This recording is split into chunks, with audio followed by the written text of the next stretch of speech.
We got it. So, Sam, how are you today? I'm great. How are you? I'm doing good as well. Thank you so much. Well, welcome back here to the show. It is so amazing and so awesome and so epic. And I can't find more words to describe how epic it is to have you back here. It is super cool. We reached already 100 and something, which is Congratulations. Thank you. It's been an amazing, fun ride. And the best thing here is that I can get the chance to speak with amazing, talented people as you. So before we start, I have to give you an epic, super badass, proper, epic welcome for someone as epic as you. So.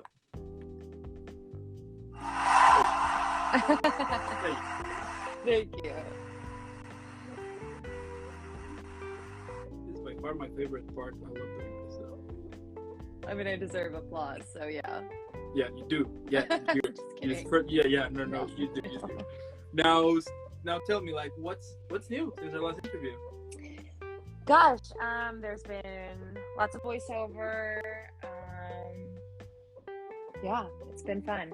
Lots of different projects, lots of different companies that I've been working with. Some commercials, some like actual just things for their websites, corporate narration, stuff like that. But yeah, we've moved forward. I've signed with some more agencies. So yeah, things have proceeded forward. Yeah, that's amazing. And I heard also, right, that whenever it's like holiday season for you guys, voice actors, it gets like super busy. You can get the chance to get like more gigs here and there because of all of the demand of things that they, because of the whole holiday, right? Yes, it can either work for you or against you. Yes, for sure. For you, most people get like at least one or two holiday type commercials out there, and then there's always election season too that's out there. A lot of people do a lot of things like voice work for campaigns and stuff like that, so those can be really lucrative if you can get stuff like that. Yeah, totally, absolutely. Now, in the last interview we talked about your career, of your awesome badass career, but I wondered the last time that we talked, like what were like some of the challenges that you had when you were recently starting? So much like most people, I think some of the biggest challenges are, well, there's two things. Time is one, right? Because when you're starting out, you always have another career or another job or other things that you're doing. So whatever that is, you have to balance the time of learning this new craft and honing this craft while also continuing doing all of your other work. And, for most people, most of us have full-time other jobs. So trying to balance that is very difficult, and learning that balance is hard. And a lot of times it requires you to, cut your sleep or miss something with friends or, not go on vacation because you need that time to stay or you need that money to take this class or something like that. So that's one of the largest barriers to doing this craft in general is just time. Yeah, I totally agree on that. I remember that back when I was recently started, they were telling me that one of the things here is that whenever you will start either, like your passion or your dreams, that there's going to be like a lot of sacrifice, and specifically in those areas in which you will not be able to be with friends sometimes or to be with family, go out, stuff like that, because you are basically using that time to continue, pursuing what you want. Yep, exactly. Yeah. You don't have a social life, and you spend your time in a vocal booth. It's cool. Yeah. It's all right. At least it has padded walls. You're fine. You're totally fine. Totally. Plus, it's fun. It's fun. Yes. I find it extremely fun. So I would actually much rather be in there than other places. Yeah, absolutely. And also, I think that one of the plus here is that you can wear comfortable clothes. Oh, I wear comfortable clothes no matter what I do. So yes. Amazing. Then I envy you a lot. In my previous job, I used to have to wear, every now and then, of course, I will be wearing, like formal clothes, and I hate wearing the suit and stuff like that. I just hate it. I get it. I totally get it. I mean, brushing your hair it's tough. It's tough to do. Yeah. Now, what has been like some of the highlight moments in your career at the moment? I mean, obviously, the last time we talked, I had done a video game that came out. Yeah. That was really cool, and like a lot of things came with that in terms of people actually played the game and then showed me them playing the game, which was amazing. And it's led to some more opportunities just down that route and that path. which has been great. And yeah, just I've had some clients come back to me, some really large clients come back to me, which always makes you feel good about what you're doing, and it makes you feel validated in terms of you actually are doing and being successful at what you're doing. Yeah, totally. You know, the other day I actually made my friend. I mean, so I have like a group of friends in which we will play like online games here and there. So the other day I told them about Rogue Company, and I was like, we need to download it and we need to play it right now. They're like, okay. We played it, and then when we stumbled up with your character, I was like, you want to know something cool, guys? And we're like, what? I know that person. And they were like, you gotta be kidding me. And I was like, no, seriously, I know her. True, you can check it. So yeah, it's super surreal, and that is one of the things that I've been also said that every now and then, that whenever I will interview somebody, whenever I will get the chance to see like to see their performance or back, I instantly be like, that's so cool, I know that person. So every now and then when I will play that game, we'll be like, yeah, I know her. So that's kind of yeah, it's super very cool. Yeah. Now, what would you say it's an now what yeah? So what would you say it's an important aspect for storytelling? Vulnerability, Mm-hmm.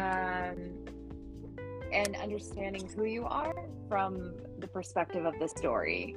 So as deep and esoteric as those two concepts are, to be completely vulnerable is to be completely open, and to be both of those things at the same time allows you as the listener or watcher to be able to relate to me. Totally. But as soon as I put up some sort of like barrier, or I create a false character in the world, or vibrato, or whatever that is, you're not going to believe anything that I say or do. So allowing yourself to be vulnerable and allowing yourself to let the words tell the story as much as anything else, that's probably like the key part of any storytelling, is allowing the words and your imagination and your heart to tell the story in from a truthful spot. Yeah, that's true. Now, what are some of the things that you like the most about preparing and playing a character? So, I mean, the most fun part is just thinking about every aspect of it, from the time that they grew up to the time of like how did things influence them, to like their favorite foods, to like, I don't know, you can even do their appearance, you know, what is their hair like, and what is their hair like normally, what is it like today, what did you just come from, how's your week been, what have you been doing this month? I mean, you can take it so far into the character analysis that you can just dive into this whole like black hole of your mind and figure out what you want it to be, and you get to decide. Nobody else gets to tell you. You get to decide, even if it doesn't fit the specs, or even if it doesn't actually like fit the storyline. It doesn't matter, because you don't know any of that part. All you know is the story and the words that I'm saying. So the whole backstory gets to be yours, which is the best part about acting in general, is that you get to create, which every artist wants to do. Yeah, create. Absolutely. Yeah. And I think also it is super cool that I mean, not always, but that you get the chance to learn like something new, you know, something that the usual you wouldn't do. You learn it in order to play that character, you know. So I think that those type of stuff, and also get that like the chance that you can like be you away for a while, so you can be somebody else. I think that is also kind of refreshing, right? Whenever you return to be you again. Yeah, and then you also take every character that you play, you take a little bit of that character with you. Like you learn something from that character, whether it's a lesson or whether it's I don't even really know, an action, like you said, like whether it's something, just a little piece of that, it never goes away, and you collect more for your own knowledge and bag, and I don't know, you get to carry that through your life. So yeah, that's true. Now at the moment, what has been like some of the characters that you have played that you enjoy the most? I still can't talk about a lot of the characters that I play, because a lot of them are in NDAs. I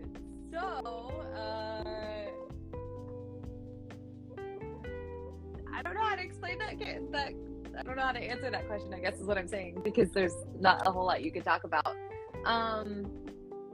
Some of the characters that I've played, like for a couple of like indie video games out there, like it's,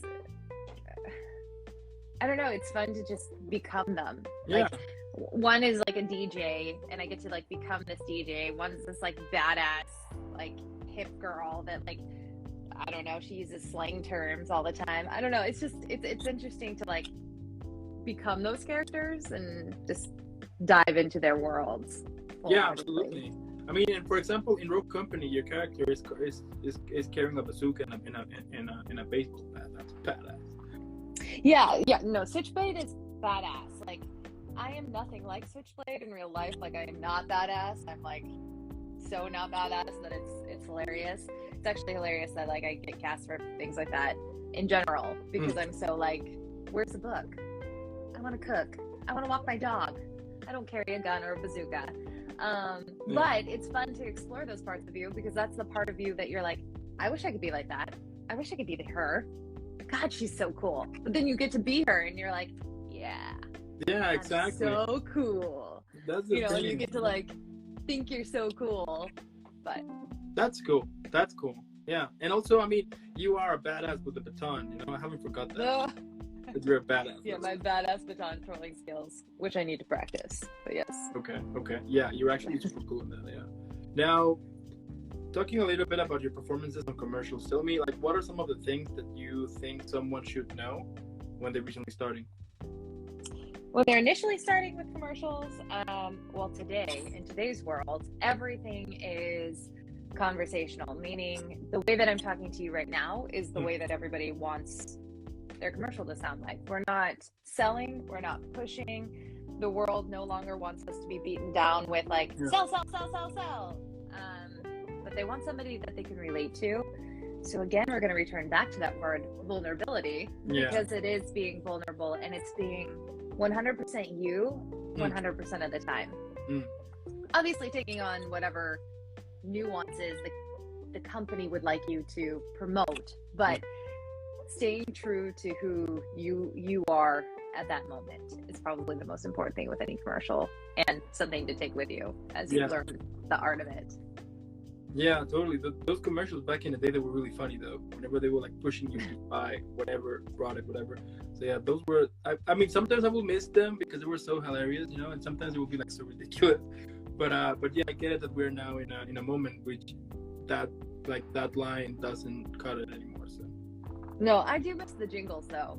Like the good old 90s jingles were, those were nice. We don't really have jingles anymore as much as we used to, but it's okay. Yeah.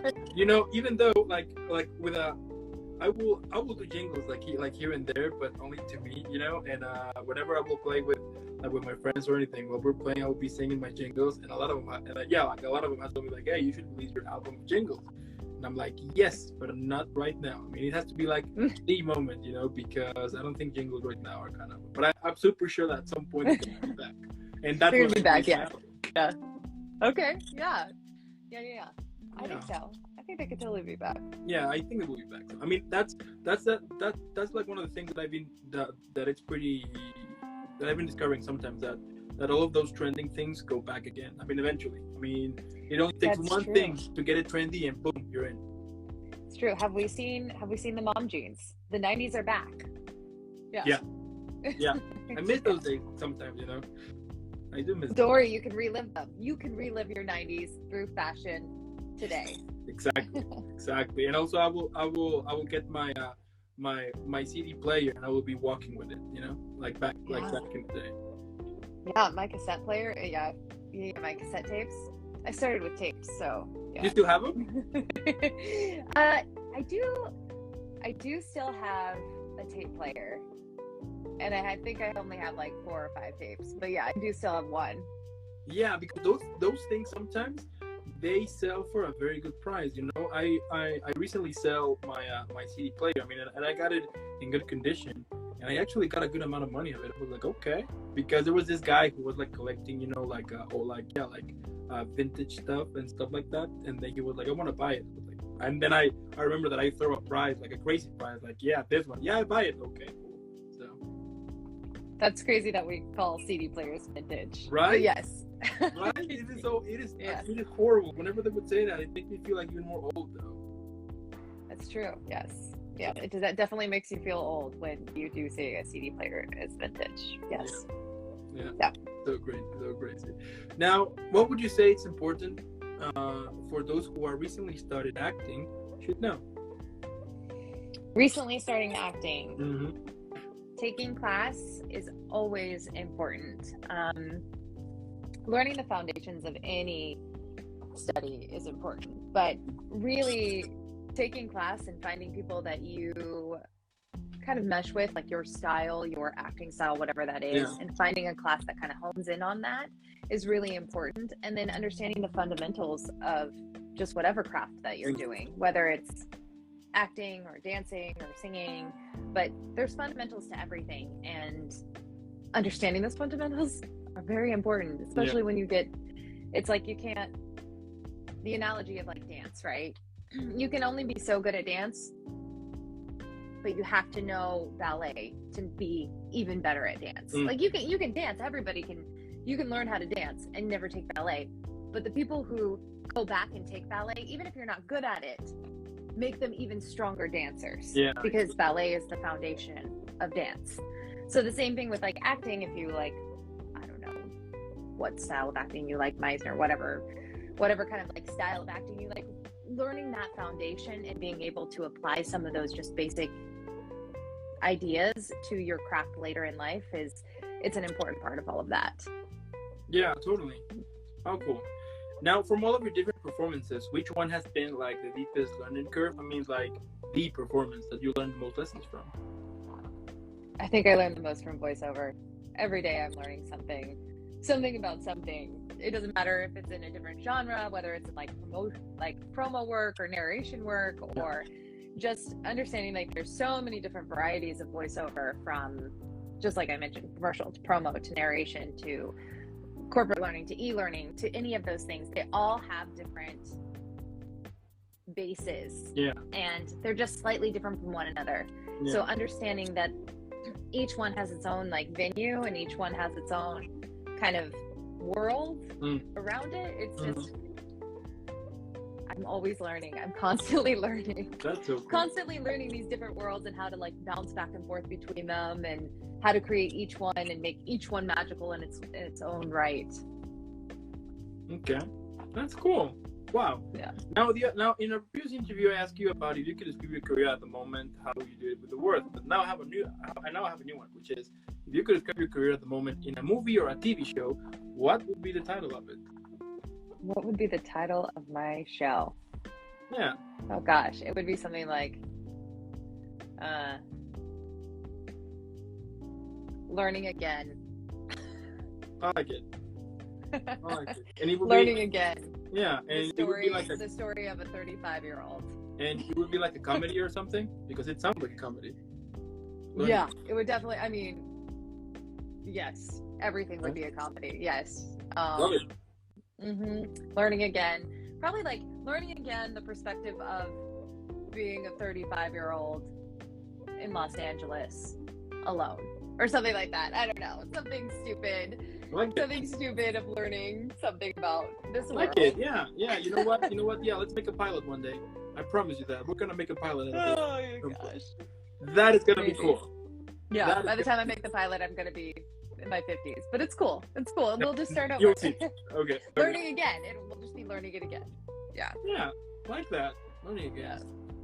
Cool. Okay.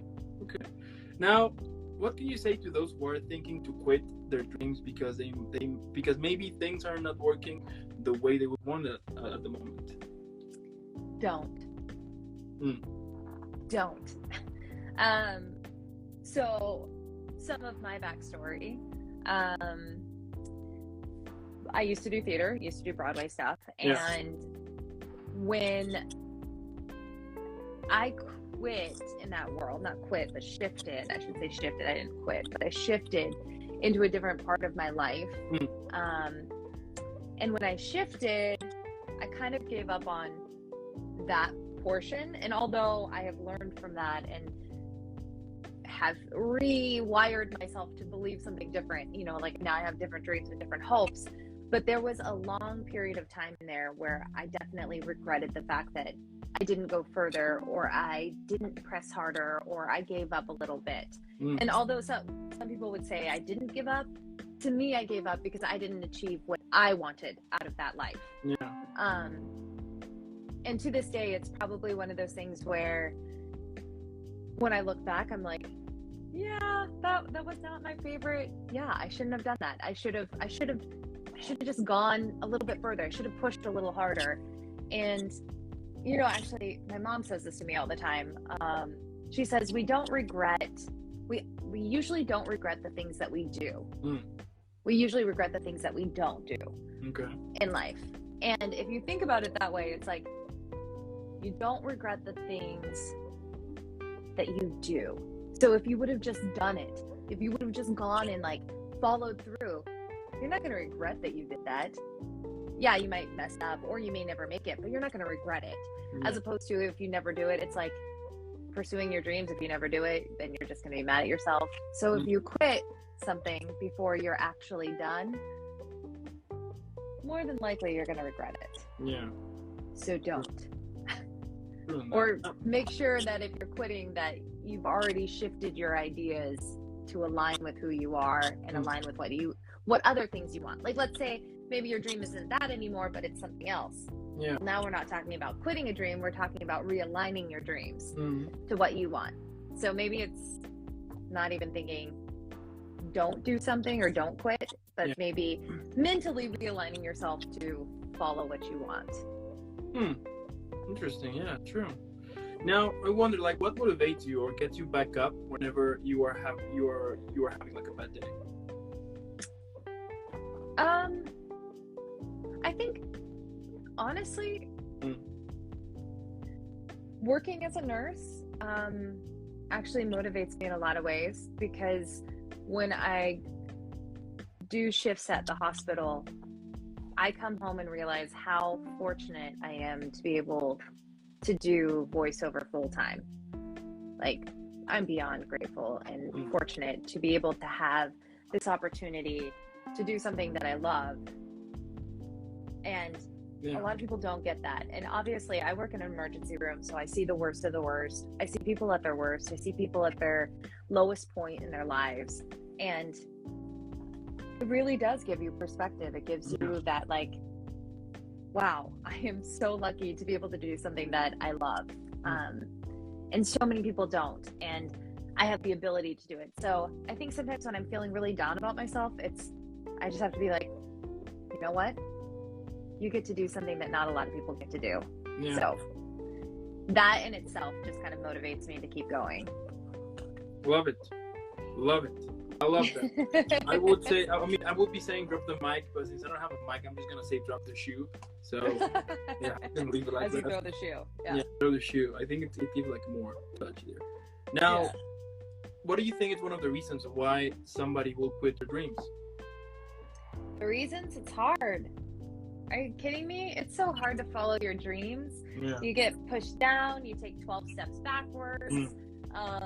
You know, people tell you you're not good. People don't accept you. People say that's awful. Whatever it is, it's hard. It's freaking hard to follow your dreams. And it's even harder to pursue them consistently. It's even harder to put everything else aside to pursue them.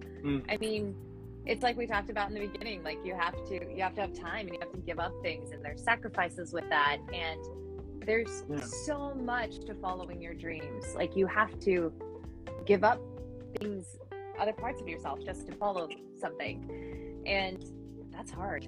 Yeah. It's really hard. It's really, really hard, especially when, you know, it may not be the cool thing to do or the most secure thing to do. You know, if we're talking financially, emotionally, it probably isn't that. So it's hard to go off the beaten path. It's hard to follow your dreams. Of course it is. Yeah, totally. Yeah. Interesting though. Now, what can we expect from Sam in the future? Gosh, I hope a lot more, Sam. Yes, I hope a lot more. I hope for myself, working on myself, being able to just even put myself out there and be present in the moment. I tend to hide, you know, I tend to not allow people to really see me or hear me, or, you know, I get scared that somebody might not like me because that's my own insecurities. And I shy away from a lot of things. Not that I'm a shy person. I'm not saying I'm a shy person. I shy away from opportunities and putting myself out there because what if they don't like me? What if, so my goal for myself in all of this is to be more present in the world and to push myself out there. So what will you see from Sam? I'm hoping more of me. That's my goal. And that is something that terrifies the living bejeebies out of me. So here we go. Yeah, you know what? I'm gonna say again, drop the mic because I don't have a mic. I'm just gonna drop my other shoe. So let's drop the other shoe. How did you? Okay, you had both shoes on. Now you have no shoes on. Now I have no shoes. Yeah, no shoes. Okay. Next is the socks. Okay, next is the socks. Yeah. Totally. Yeah, I like that. Yeah. You need to. I mean, if someone is super, if someone is super cool, it's you, and I'm super sure that you're gonna reach more, and we're gonna see a lot more from you in the future, and I can't wait to see more of your work here. Hopefully in the Marvel universe one day. I mean, I remember on our previous interview that we talked about that. I mean, I'm still tweeting every now and then to Marvel to be like, hey, there's somebody here, but there's still no reply. But I'm Well, it might take a lot more than probably all of us combined. I might need to meet the people who actually make the shows. That might be helpful. But we'll see. Now, moving on here. So since it's already like Halloween season, tell me, what do you like the most about it? Halloween season? I like the dog parades. Okay. The dogs dressed up in costumes in the dog parades. Yeah, those were cool. I also really love it when you start walking down the street and the little kids are in their costumes already. Yeah. Like, there's nothing better than seeing, like, Superman and Spider-Man and, like, Blue's Clues and, I don't know, Bluey, character Bluey. Like, it's so cute when, like, little kids just start putting on their costumes now. Yeah. They actually started in September. If you know a little kid, they probably started in September wearing their costume. Yeah. So, that's my favorite part. Yeah, but that's so cool. I think it is like one of those moments in which kids can be kids, Yes, which is so difficult in this world. Yeah, especially right now that you will see like so many kids right now having like the most recent phone or caring about social media, and you're like, what? So it's so cool to see like something like that again. Yeah. Now, it's like nice to see kids play. Yeah, that's the thing. Kids play because it is so crazy, and I mean also because I think the pandemic also didn't help a lot because since we had to stay inside, that of course would close like the chance to like play outside with your friends and everything. But still, I remember back when I was a kid and we were like staying inside, we were having games there. Like my mom or my dad will create a game which we can all play at the same time inside the house. So I think it's also about parenting. Yeah, I mean, and it wasn't even about my parents. I literally had whole make-believe worlds. Yeah. Under the blanket, under the couch. Yeah, those are amazing. The fort, the couch fort, and I had my own world in there. So it never mattered. Yeah. I think everybody did that, right? I think everybody did that. I hope so. Yeah, it was one of the best parts of my childhood. Yeah, totally. Creating the world. It was so amazing. It was so amazing here. Yeah, and if you could pick like any costume for Halloween, like right now, which one you would choose? I personally think that's a really good question. 'Cause I have not dressed up for Halloween since I was very young. I don't know. That's a really good question. I really don't have a great answer for it. I would think that I would probably like to be something like a UPS driver and then have my dog dress up as a UPS driver or like a package. Probably like put my dog in a box type thing. Yeah. Wear like a box costume. Be like a UPS driver in the box. Like a box livery. Something like that. Yeah. No matter what I would choose, I am sure it would be PG and stupid. So, regardless of whatever that is, like people wear their sexy cat costumes, I'd probably come as like a UPS driver. That's cool. No, but that's epic. I mean, that's that's even more cool, you know, because you will not see a lot of UPS drivers, you know. That's cool. Especially not when their dog's dressed up as a box. Yeah. There you go. That's right. Yeah. I think we have Halloween costume idea here because I live with 3, so. Yeah, you can have 3 boxes. Look how many deliveries you can make. Sounds like a plan. Yeah. Sounds like a plan. Now, if you could be in any horror franchise, which one you would choose? Any. Actually, I probably would do like the American Horror Stories. That TV, like the TV series. Yeah. Mm-hmm. Partly because every season's different, but then every season kind of links together in some odd way. Some way, yeah. Yeah, I would probably be in that one because I think it's creepy, but yet I love how they use the same actors, just a different, a different time, a different story. And then of course they bring in guest actors and stuff like that. But yeah, that's one of the very few scary things I've actually seen in the world. And I call it scary. It's probably not even really scary, but that's about as scary as I can watch. So yeah, I'd probably do that one. Yeah, it is. I think that show has gone like very far at the moment because they are kind of releasing like new material like every season, and that's what makes it fresh. Because I think like sometimes with we've seen it with a lot of shows that at some point they get repetitive and they're done. So the fact that they're continuing bringing something new, but as you just mentioned, but at the same time they are picking pieces from the last thing. That is I think one of the reasons why they still killing it. So yeah, and why wouldn't you want to be a part of something that's longer lasting than just one movie? Preach on that. Yeah, love it. And my last question here is: any movie or TV show that you could recommend for this Halloween? For this Halloween, oh gosh, I just feel like you have to watch the classics. You have to watch like Charlie Brown's his like Halloween special. Like you gotta watch, like you just have to go back and watch like all the classics. Hocus Pocus. You gotta, it's like you gotta start with some of those and then work your way towards maybe something scarier. Maybe. Yeah. I'll probably stop with Hocus Pocus. That's probably what I'll do. I usually watch that once a year at Halloween time.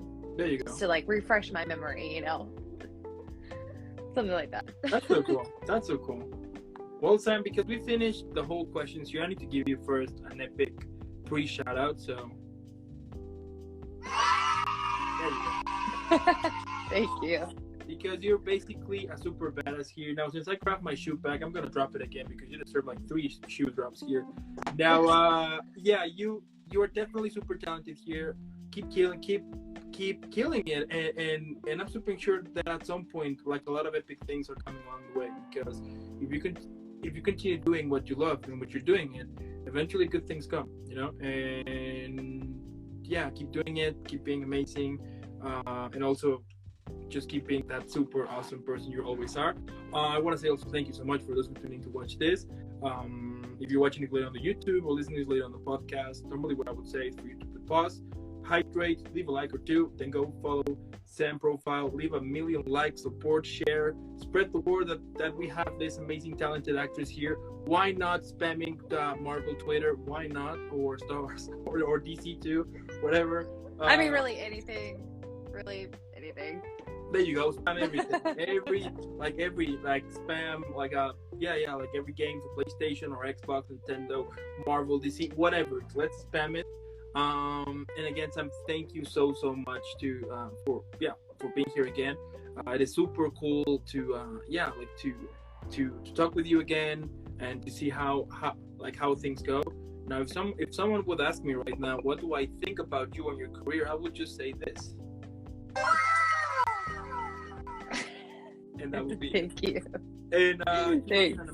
Give me an amazing rest of the day, an amazing evening, an amazing weekend, an amazing week, amazing things for you. And thank you. Thank you for having me. Thanks for wanting to have me again. That baffles my mind that anybody would ever want to talk to me a second time. But I appreciate it. Okay, so and I really like it. Perfect. So keep having an amazing day, and I'll definitely be seeing you in the next one then. All right, thank you. Have a good one. Bye. Bye, you too.